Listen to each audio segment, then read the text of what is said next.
And a warm welcome once again, folks, to the Big Fives 2026 Cheltenham Festival preview podcast.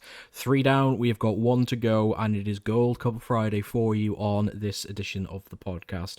7 races, of course, leading up to the biggest race in the National Hunt calendar.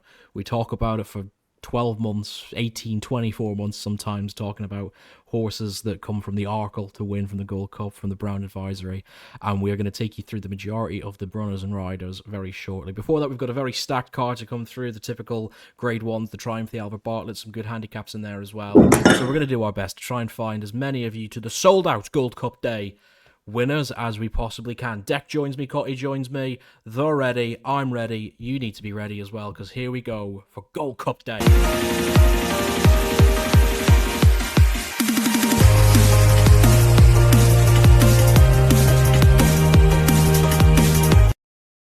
The need is minimal to not just get straight into the cards, so we're going to take you, as we have been doing, from the top right down to the bottom, and to get you as many winners as we possibly can. And what has typically been a difficult day for some people, I do quite well, but you just never know year on year, do you? Off with the kiddies to start then. Top of the card, the 120s, the JCB Triumph Hurdle. Grade 1, Class 1 event for 4-year-olds over 2 miles and a furlong.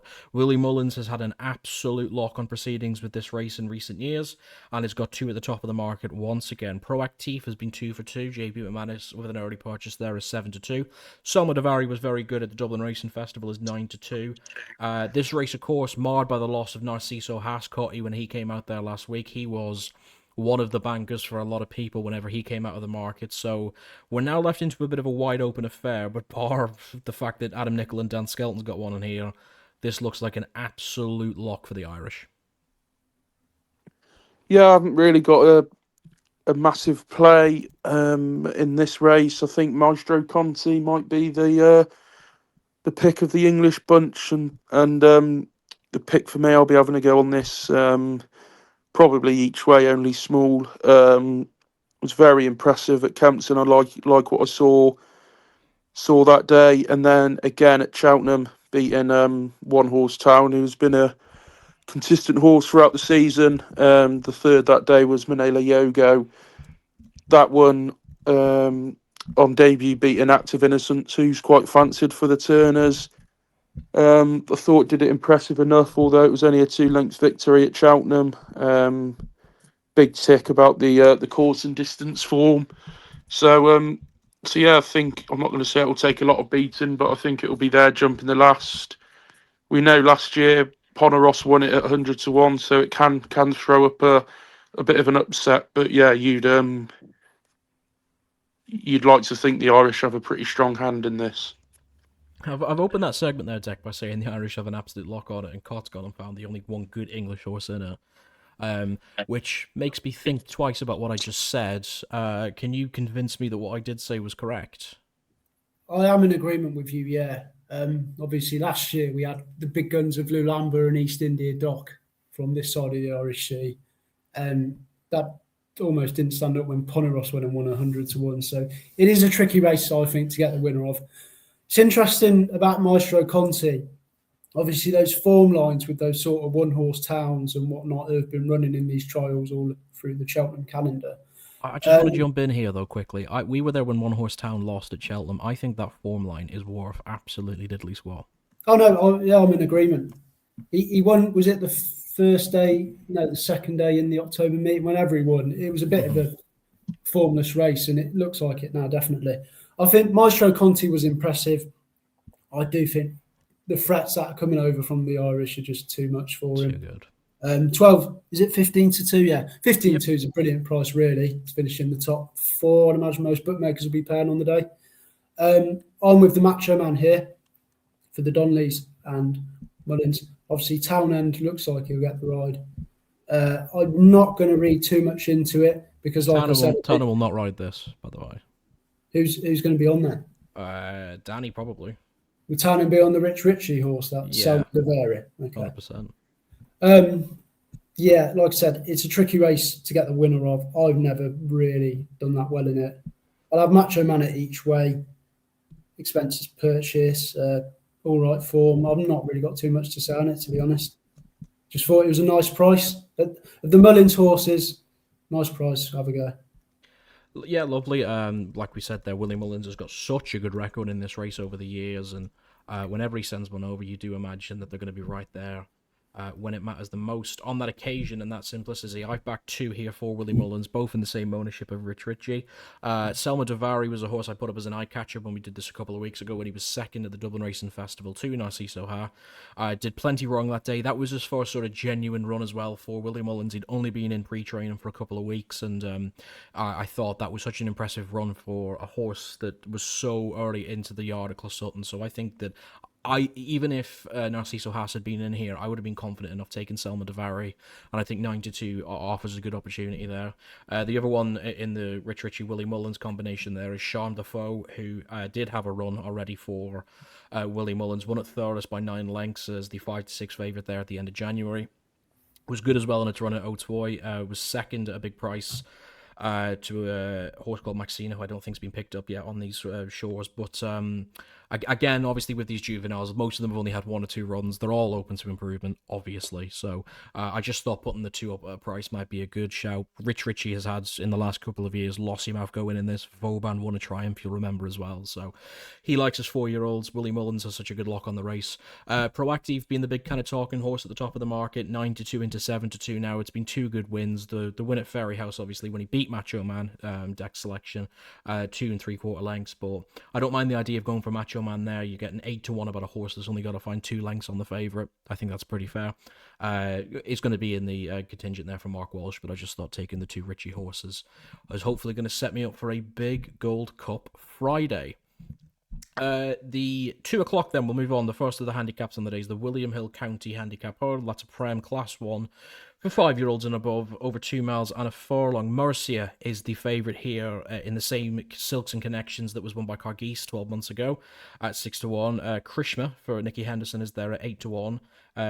Carbo there at 10s, and then 14's bigger about the rest. Dec, before I start the preview for the County Hurdle, just a short answer for this. Do you like the County Hurdle? Yes. Okay. Because I think it gives those graded horses who are stepping down a chance to really, test their mettle and show they can't reach the ceiling of those top races, but it's a real competitive race nonetheless. On let me say a day on a card which is a bit haphazard for me. I'm not really sure of the variety of races we get on the Friday. The reason I ask is because the man below us was on this podcast 12 months ago and was ridiculed by me and Matty because he said this might be the worst race at the festival. And I haven't really gotten over him saying that, and it just feels very unjustified to me. What is it you don't like about the County, Cotty? I never have the winner, and I don't think I'm going to have it this year because I haven't got a clue what to back. The horse I did like is favourite for a handicap hurdle on Saturday. So yeah, I actually can't put a horse up for this race. Okay. So we go back to Dec. It was Charisma in case it gets pulled out of Saturday's race at Sandown and comes here. Or it could do both. So I will, if it runs, it will be Charisma. But if not, I generally couldn't care what wins the race. Okay. I've never, ever really been a big better in this race, but I've landed on one this year I think has a right chance. It's Carbo for the Mullins teams. The reason I say so is because it finished third behind Romeo Corley and Salvia Tour Monday at Aintree back in April 2025. It then ran again at Punchestown, finishing behind Irancy and Salvatore Monday. Beat Copet de Board that day, which sort of bombed out, if you remember. Mm-hmm. On its most recent run, it went handicapping, went off favourite and finished a length behind Glenkill. And I think those two pulled about, I think it was 7-8 lengths clear of whatever finished third. As I alluded to about these sort of graded horses sort of stepping down a bit and finding their sort of ceiling here, I think this lad's got a right chance. 10-1. It's a Mullins horse, so you'd imagine it'll be shorter on the day, especially if he's had a good week. So, yeah, each way, 10-1. Fire the bullet. Bob's your uncle. Yeah, nice. I've no idea if he's going to run here, but he is back, I do believe, in Ireland from his little time down in Australia, where he was prepped towards the Melbourne Cup, where again he finished a fair enough 8th. Absurd is 20-1 here, which I just thought was getting to the price where it was a bit too big. He was 14s at one stage, so he may well not come here. He's 11 stone 12, couldn't care less about that. He is the best horse in this race by an absolute stone's throw. He's won listed contests over hurdles. He's won he's won listed contests on the flat as well. Fantastic dual operator. It has effectively been the entire season since he last run over hurdles. I think you'll remember he went to Plumpton last year, which was the strangest little thing because obviously Willie was eyeing up as much money as he could towards the championship, which he eventually won. And then in the summer, he ran some really good races. He was second at York. He was third in the Curragh behind Leinster, who's a pretty decent operator. I know you can't translate how good flat horses are to this game. It's two different operations. But if Absurd turned up here, he'd be 20-1. And then I didn't really like anything at the top of the market. I wanted to get behind Morrissey. 10 stone 13 seems a stone's throw. Once again, this is a situation where Paul Townend doesn't ride many handicaps. If he picks one of them up, particularly looking at Morrissey there, I might get drilled in the same way it was with Cargeese last year, but Absurd was the only one that really appealed to me in the county this year. This is exactly why I think this race is crap. You tipped up a horse that's not run over the jumps for 327 days, and Dex tipped up a horse that couldn't win a handicap hurdle in Ireland. Yeah, but I haven't just put up any old random flat horse. This is a horse that was third in this last year or fourth, so it's not out of the question. No, I just think the county hurdle is spoken about to be quite a good race now. I mean, it's on Gold Cup Friday, which is obviously part of the program. That's the pull of it, isn't it? You'd like to think that a big Grade 3 handicap hurdle worth 61 grand would attract some better all. I could be doing harsh, but like the Coral Cup, for example, or something like that, at least there's a bit of class in there. I think there is class in the county. I mean, was it Stateman won it? Stateman's won a county. Yeah, I get your argument. It feels sandwiched after the triumph. It's just a bit of a nothing event, isn't it? And it's dire to pick the winner in. I just think the betting appeals to the audience that goes to the Gold Cup. The idea that you're always going to get 4s, 5s to the field is something that a lot of people would like, knowing that in years gone by, we've gone into Gold Cups, the amateurs race that's on straight after with pretty short favourites. I think they just like balancing the card out. But I think it's a good race. It's 2 mile hurdlers. Like, that's the best thing in the game. They go fast paced. You get good horses in here. Anzadam's off top weight, who's been running in Grade 1 company all season. I think that horse is pile of piss personally, but it'll appeal to somebody somewhere. So I struggle for a pick this year, but I understand your comments, Cotty. Just don't agree with them.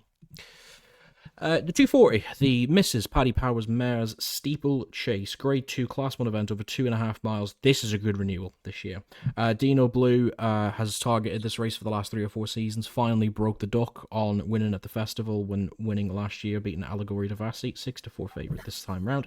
Spindleberry had a crack in the Irish Gold Cup, didn't get round, still remains relatively good in this company at 4-1. Panic Attack has won big race after big race this season, winner of the Hennessy, winner of the Paddy Power in November. So good handicap claims there. Only by night there. Another one for Rob Corey of a big team this year. Diva Luna for Ben Pauling, who's been talked up quite well, and big prices about the rest. I'll go back to you then for this one, Dec. Dino Blue at the top of the market will fall into the category of bankers for a lot of people this year. Very solid type, has done it against the boys when getting the £7. Has been the dominant mare in this division now for quite a couple of seasons. Has had another good run around this year, turns 9, and does it win the mares again? I'm going to hedge my bets and say no. Okay. We know, obviously, has the quality. It's interesting you say about a good renewal. I don't necessarily think it's an okay renewal, but it's been so crap the past few years in terms of quality and depth. This year probably makes it look better. You mentioned a couple of English challengers there. Diva Luna, Ben Pauling seems to think a lot of this horse. I think Panic Attack's got to be the one for me, just because I've been so impressed with the form all season. They sort of said it came out of nowhere, didn't they? I mean, the Paddy Power was a surprise. The Hennessy was even more of a surprise when we were there. It just seemed sort of like crazy that she go on and win both massive pots. Why not? Had 2 big days in the sun. Have another stab at this. 5-1, really. I mean, she can't finish outside the top 3, surely, judging by what else is going there. I can't have Spindleberry at all. I mean, has that horse ever run on ground anything better than soft? Or I know it's got form on heavy, but yeah, I won't be backing that. Dino Blue's 9 now. She might have enough quality to win, but I'm definitely going to be on Panic Attack each way, I think. Dino Blue's 9, so Dex with the 10-year-old Panic Attack there at 5-1. Cotty, obviously. Fair play. He will be gone. He will be gone next week, folks. Don't worry. He's just filling in. Cotty, you've had obviously those days out with Panic Attack. Won the Hennessy under Tristan Durrell, fantastic ride there. But Dino Blue, we had the argument, didn't we, a couple of years ago about that and Allegory to Vassy. Dino Blues came out on top, and Allegory's retired, so you won that one. I get the impression you quite like Dino Blue here. Yeah, no, I think this is a decent enough race actually for the grade. I'd say there's a lot of decent horses in the race. I'd like to think Dino Blue can go back to back. I like the way the way the horse jumps. Hasn't had to do much so far this year in order to get 2 wins beside her name. Sent off 1-4 and 1-8, but you know, horses do get turned over at them prices, and has been impressive. Has got form on good to soft, has got form on soft to heavy, and has got form on heavy. So the ground will be no concern.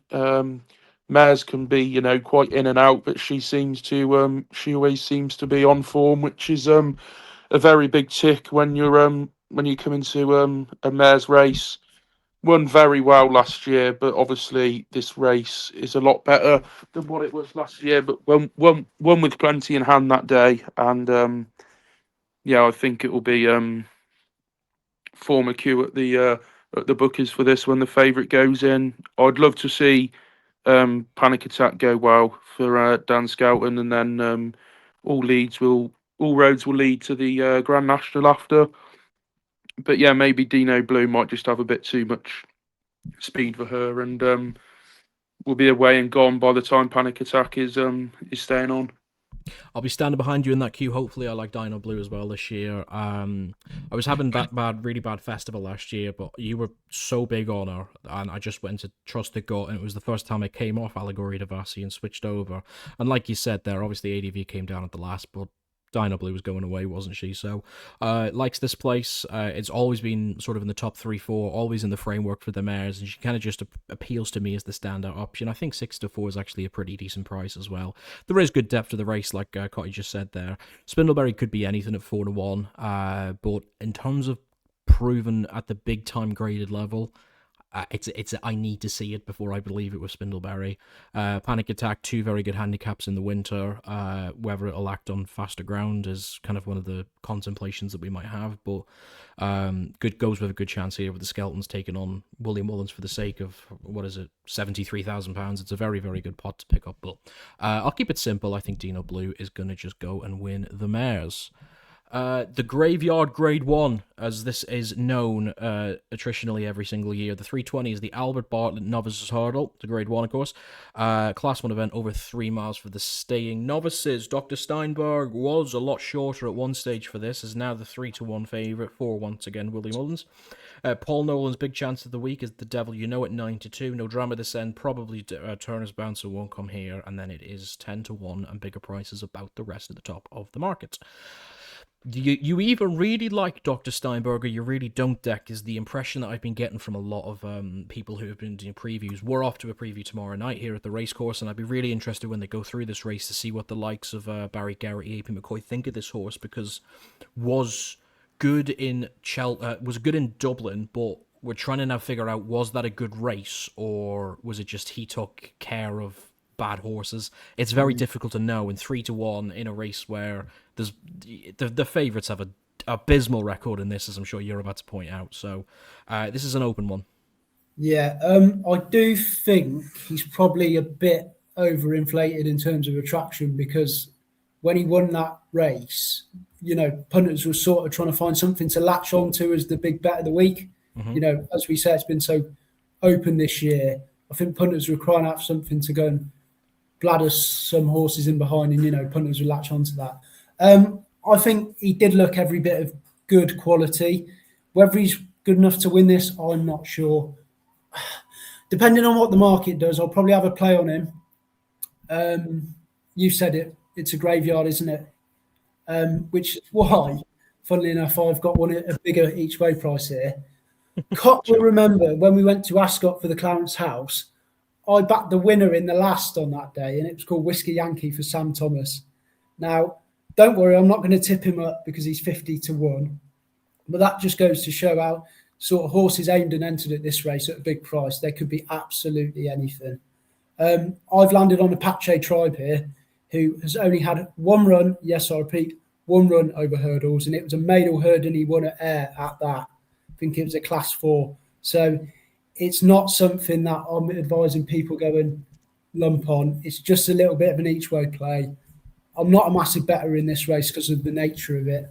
I will be on it. I'm on at 33 anti-post. I do think he'll go off about 18, 20. I think he's 20 at the moment. 16. Is he 16? So that's shortened up a little bit. Okay. That's my each way shot. Back on Dr. Steinberg, I think if he learns to settle a bit more, he looked a bit keen, didn't he, in that run the last day? He learned to settle, show a bit more control through the race. It's a long old trip, isn't it?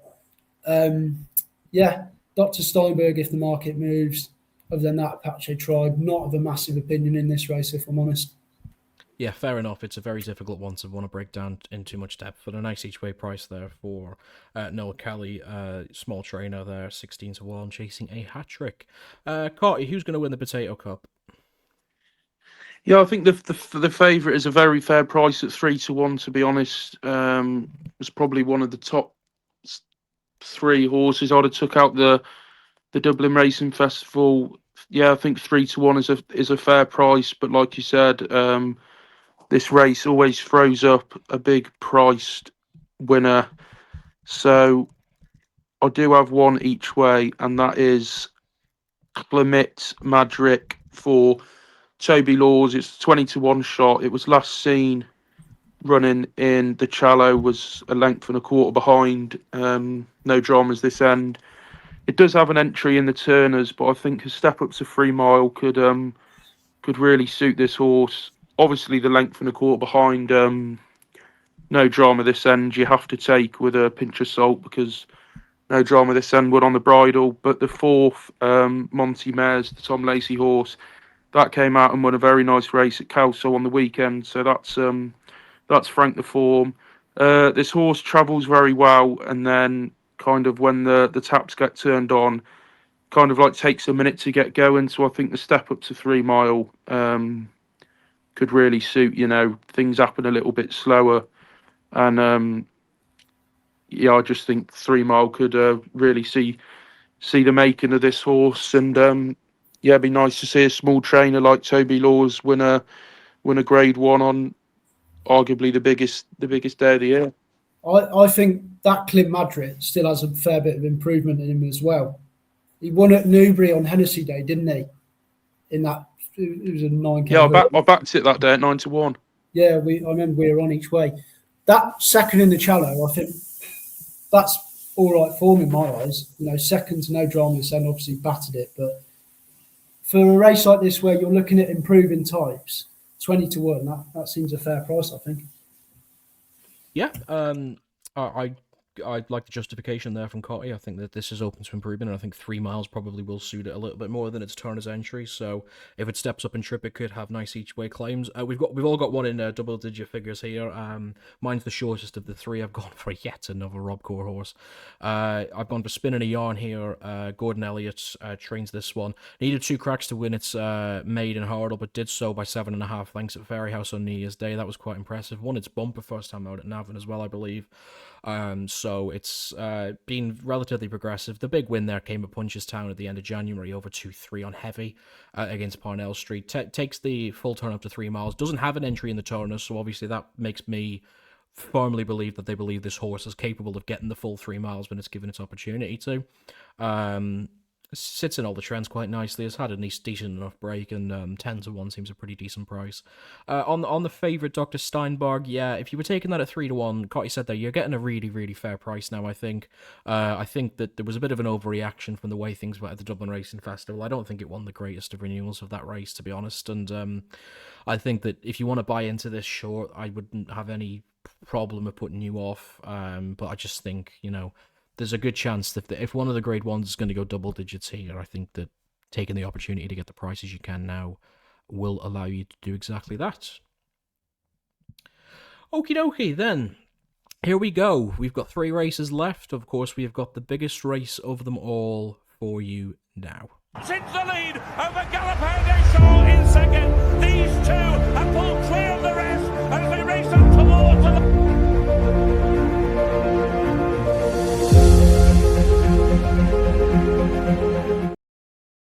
If you ever go to sales or you follow the parade rings around the country, the one thing that you will always find what owners want to do is say, I want to buy a horse for the Gold Cup. This is the absolute premier in national hunt racing for the majority of us. Us three would all absolutely confine to that standard, and this year we've got one of the best renewals I can remember in a very, very long time. Welcome into the 2026 Boodles Cheltenham Gold Cup Chase, a Grade 1 Class 1 event over 3 miles, 2.5 furlongs. Currently coinciding with 3 co-favourites at the top of the market at 6-1. That is Gaelic Warrior, winner of the John Dark, and Jango Baie, winner of the Arkle last year, and the Jukebox Man, the winner of the King Gorge VI. The great Galopin Des Champs is coming back for money. 9s, 8s, now 7s if you want to back him. A 2-time winner of the race second last year. Hasn't been at his absolute premier this year. Can he get another one? Haiti Colors has won a set of nationals, comes here 8-1 for Rebecca Curtis. That would be a magnificent story. Last year's winner, I Know the Way You're Thinking, again, 14s, 11s, 10s, 9s, 8s. A dismal season, but the money's still coming for him. Grey Dawning, our old friend, 14-1, has got a lot to do off the back of that cotswold chase, and Spallan's Tower, who won it, 16-1, also looks to be headed here. A fantastic renewal of the race then, Cotty, with 3 horses at the top of the market who all ran within about a length and change of each other in the King Gorge VI. That is the apparent form line this year. It isn't typically that. It's normally the Irish Gold Cup. Obviously, Factor Files going 2.5 miles. The defending champion is 8-1. The 2-time champion is 7-1. There is a wide open affair, and I cannot wait to find out your selection for the 2026 Gold Cup. Yeah, I've kind of got a heart selection and a head selection. My heart would love Galopin Des Champs to bounce back and win it. He's had 2 runs this season at both at Leopardstown, 3rd on both times. Disappointed maybe because the bar he set is so high, but I don't think in reality they're 2 bad runs. I'd like to think he'd be there at the finish, and I think 7-1 is more of a fair price. Out the King Gorge form, I do think Jango Baie will come out on top. I think the course really suits this horse. After winning the Arkle and the way he stayed, I just think this horse will stay on and stay on and stay on. Whether you could say he was unlucky in the King Gorge, I suppose you could run it back and Gaelic Warrior would win one of them. Jango Baie would win one of them. So it's hard to say really, but yeah, it's had a bit more time off. Obviously, Gaelic Warrior had a run in the Irish Gold Cup. Whether that's a good thing or a bad thing, everyone will have an opinion on it. The Jukebox Man has obviously ran round Cheltenham before, coming second in the Albert Bartlett. Just got done on the line, didn't it, by Stella Story. I think it's an absolutely cracking race. Definitely the race of the festival. I think you've got so much quality, and it just shows that why the favourite is 6-1. But yeah, I do think Jango Baie will reverse the form with the Jukebox Man and Gaelic Warrior. I'd arguably say whoever beats those 2 probably will win it. I will back Jango Baie, and just because I love the horse and well, everyone in racing loves the horse. I will have a saver on Galopin just in case he does the unthinkable. But I couldn't have anything like I Know the Way You're Thinking or Hazy Colours. I couldn't have anything in the market like that. It'd be out of Galopin, Jukebox Man, Jango Baie, and Gaelic Warrior for me. The Arkle winner from 2025, stepping up to 3 miles, 3-2 after his good run in the King Gorge there. Jango Baie, the selection for Harry Cottrell in the 2026 Gold Cup. And there was a bit of a precedence there, and I was waiting to come to you, Dec, because I thought that Cotty might say something along the lines, and I'm glad he did. I am ridiculed very often for my emotion and attachment to sport, and particularly with horse racing. Many a time I have cried at Cheltenham. I have cried sitting on my sofa watching horses run in America, Dubai, Newcastle. It really doesn't matter. And obviously the storyline here is for Galopin Des Champs.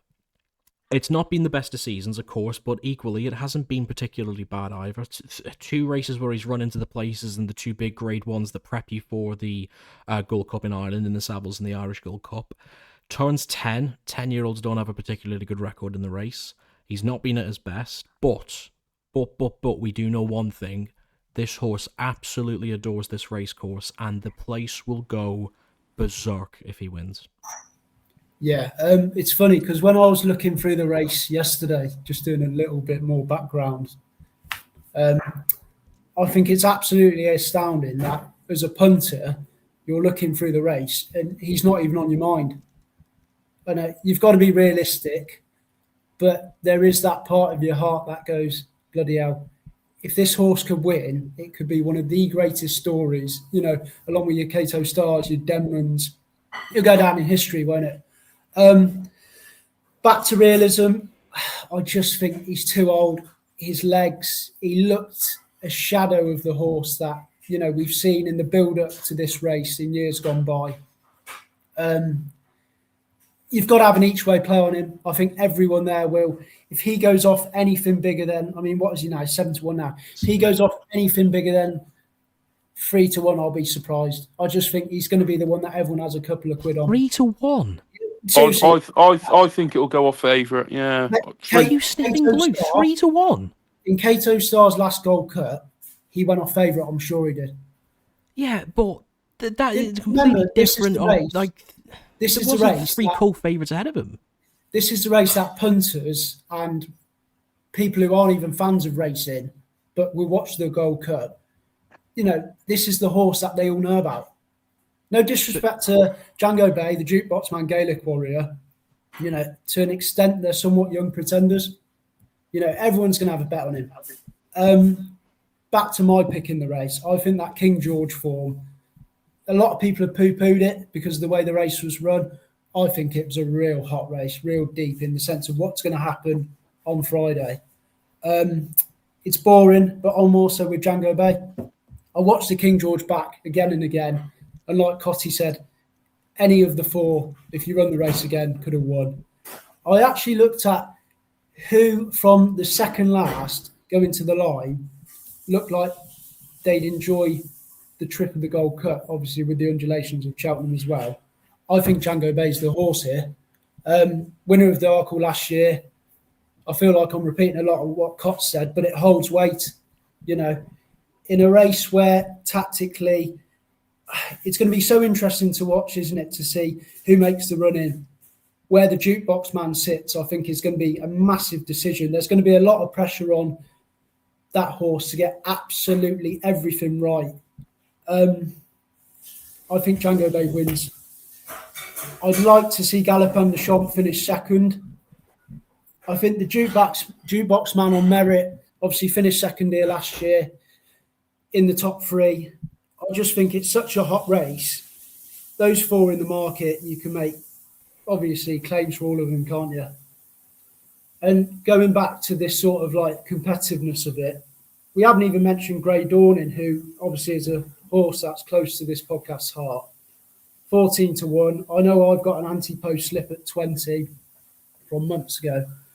I don't really know what more to say about it. It's such a good race. And it feels like we finally got the Gold Cup that after a few years of Irish dominance, it looks to be open again. You know, British challengers, maybe we can serve it up to them. Let the racing do the talking. I've got nothing else to say, if I'm honest. Jango Baie gets the double selection there with Dec, taking him as well, 6-1, fourth in the King Gorge after winning the Arkle last season.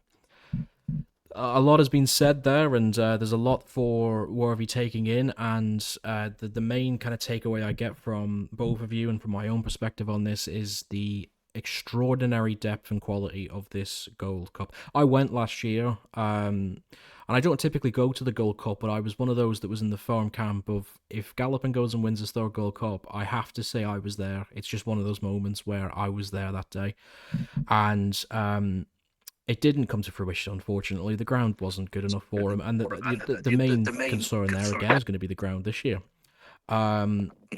Look, I'll put a little thing up in a minute, because I think communally we all want to see this horse cement that greatness, go and win a third Gold Cup that Cotto couldn't do, that Denman couldn't do, that so many good horses have tried and not been able to. It'd be the first horse since Best Mate, and I really, really wish Galopin, the Turners, everybody the best of luck next week, because Britain, Ireland, the world will be behind this horse. But again, like Dec said, you have to bet with your head, not your heart, unfortunately, as I've been through 82 too many times. And I agree that the King Gorge is going to be the form line.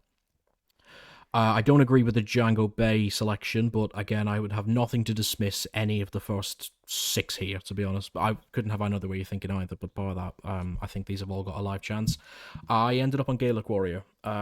Me and Matty went through the Ryanair a couple of weeks ago, and I was saying all I want to see happen is the Factifile and Gaelic Warrior don't end up in the same race, so I get an option to back them if I wanted to.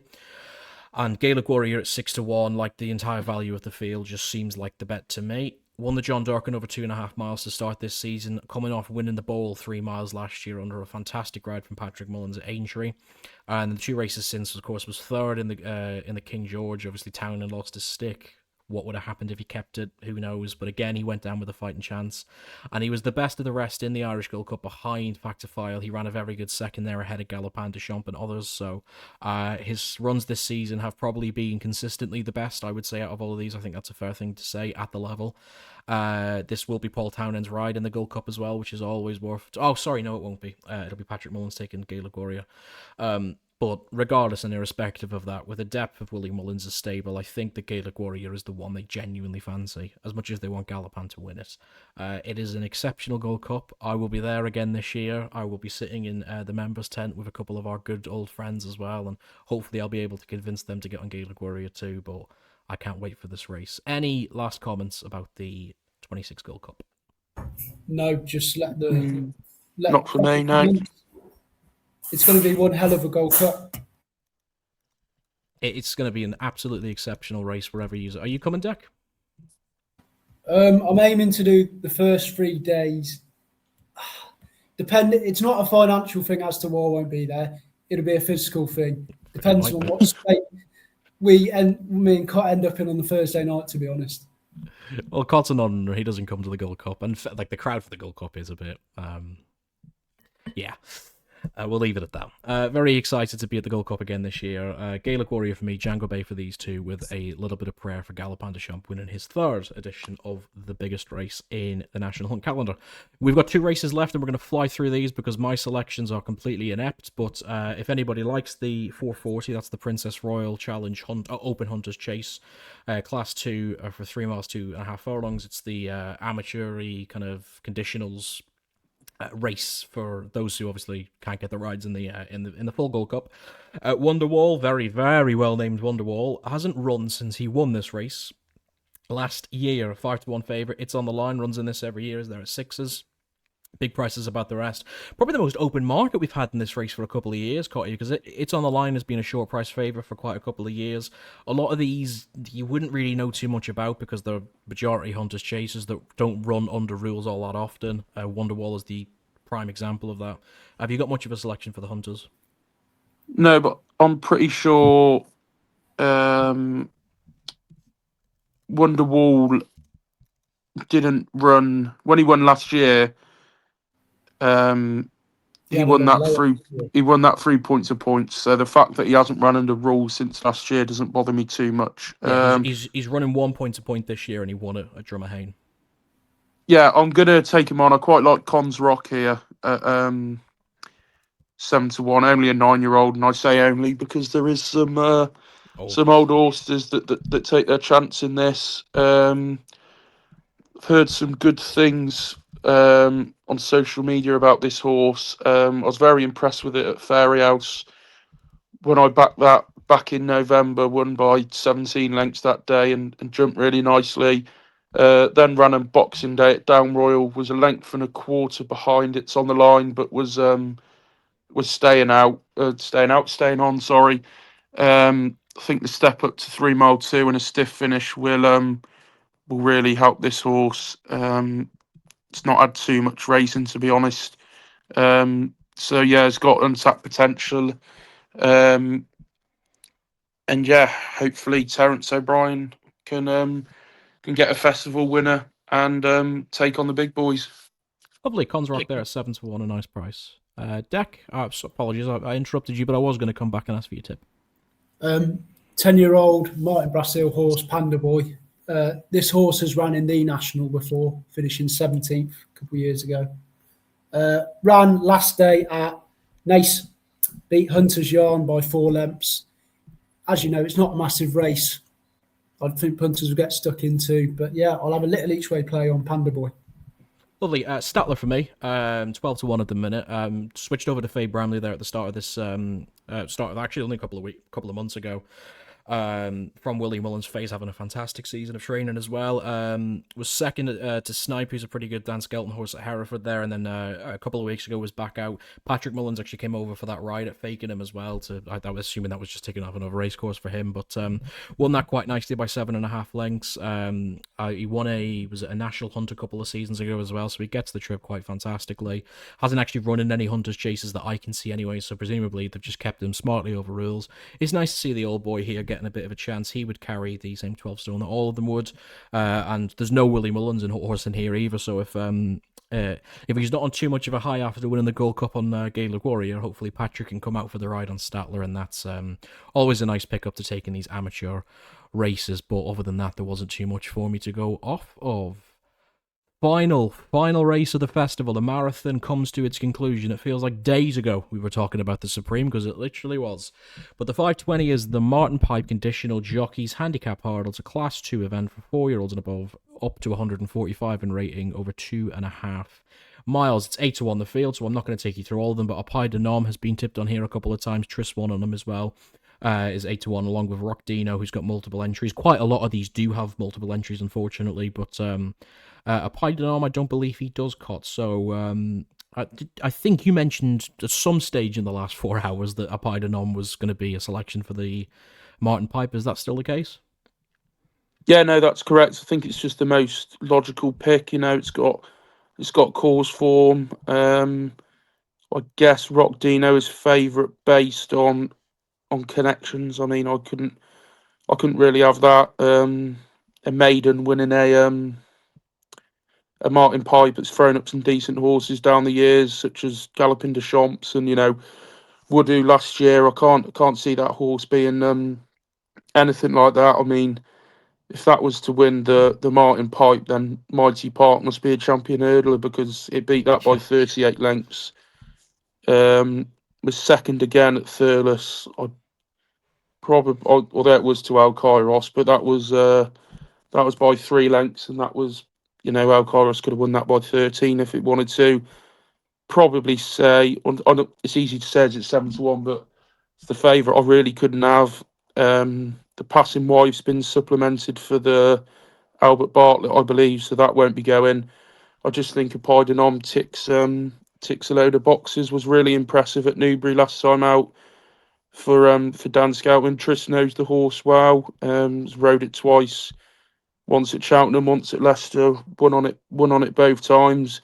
Was third in the Lanzarote hurdle. I mean, it's running some decent races, and it'll be a great winner for the yard and for Trist. If there's one horse that I'd want to win at the festival this year, I think it would be Apai de Nom and the Martin Pipe.